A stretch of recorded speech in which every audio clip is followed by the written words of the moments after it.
Parang mali na atak kalabanin ng pulis, mga tanga. Ano ang kasalanan ng pulis? Ginagawa lang nila mga trabaho nila.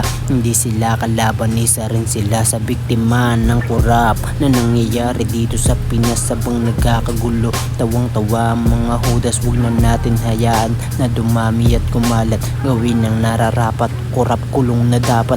Hindi pa ako tapos, meron pa akong sasabihin. Hindi porkit bata bawal na akong mangisali. Hindi ako bulag kaya alam ang nangyayari, na dahil sa kurap itutuloy ang pangyayari.